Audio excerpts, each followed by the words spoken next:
Hey guys, welcome to my YouTube channel story media. आज का horror story का title घर में गूंजती आवाज छन्न छन्न छन्न है। कहानी की शुरुआत। यह बात उन दिनों की है जब मैं 9वीं कक्षा में पढ़ता था।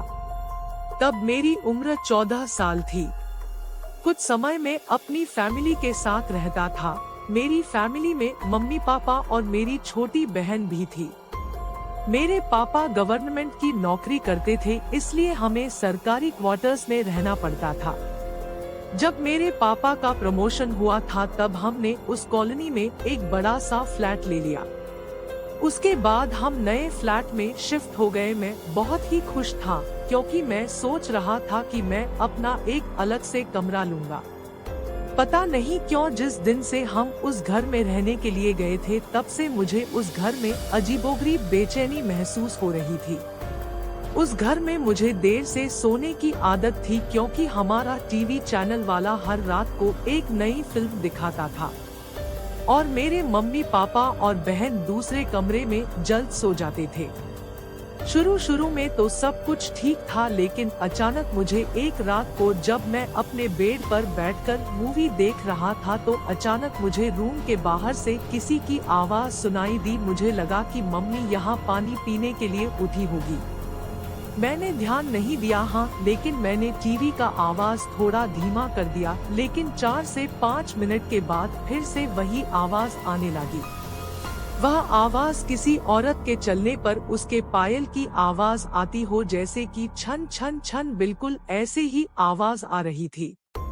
मैंने टीवी का आवाज बिल्कुल बंद कर दिया, लेकिन बाहर से वही आवाज आ रही थी, छन छन छन। यह आवाज सुनकर मेरा शरीर कांपने लगा और मेरे रोंगटे भी खड़े हो गए। आवाज लगातार आ रही थी और 4 से 5 सेकंड के लिए सुनाई देती थी, उसके बाद बंद हो जाती थी। बाद में 3 से 4 मिनट के बाद फिर से छन छन छन, जैसे कि कोई भारी पायल पहनकर चल रही हो। मेरा दिल जोर जोर से धड़कने लगा है। ऐसा लग रहा था कि अभी मेरा हृदय छाती में से बाहर निकालकर मुंह में आ जाएगा। पता ही नहीं चल रहा था कि मैं क्या करूं। मैंने सोचा कि मैं अपने मम्मी पापा को भी उठाकर उनसे सारी बातें बता दूं। बाद में मैंने हिम्मत करके दरवाजा खोला तो अचानक वही आवाज सुनाई दी, छन छन छन। उस समय वही आवाज बिल्कुल मेरे सामने से आ रही थी। ऐसा लग रहा था कि कोई नई परिणीत स्त्री चलकर मेरे पास आ रही हो, लेकिन सिर्फ आवाज ही आ रही थी। सामने कोई भी नहीं दिख रहा था और आवाज भी बिल्कुल स्पष्ट सुनाई दे रही थी, छन छन छन। मैंने मम्मी पापा को जगा दिया और सारी सच्चाई उनको बता दी। मेरे पापा इस बात को मानने के लिए बिल्कुल तैयार नहीं थी। वैसे भी वह सब पूरी तरह नींद में थे। किसी ने मेरी बात पर ध्यान नहीं दिया। बाद में मैं अपनी मम्मी पापा के साथ उनके कमरे में सो गया। ऐसे ही 3 से 4 दिन निकलने के बाद एक रात को फिर से वही आवाज सुनाई दी, छन छन छन। बाद में मुझे उस आवाज की आदत पड़ गई।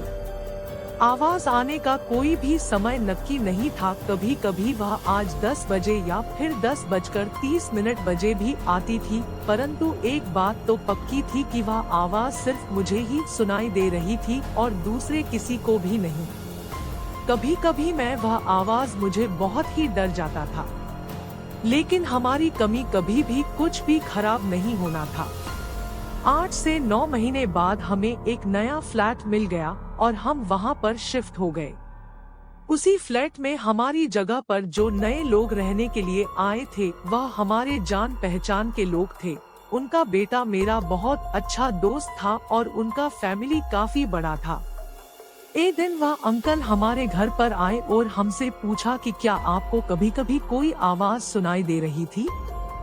बस यही बात सुनकर मुझे पूरा यकीन हो गया था कि वह कोई मेरा वहम नहीं था। उस अंकल के पूरे परिवार ने वही आवाज सुनी थी। आखिर में मेरे मम्मी पापा को यकीन हो गया कि मैं झूठ नहीं बोल रहा था। बाद में उन लोगों ने घर में पूजा पाठ करवाया।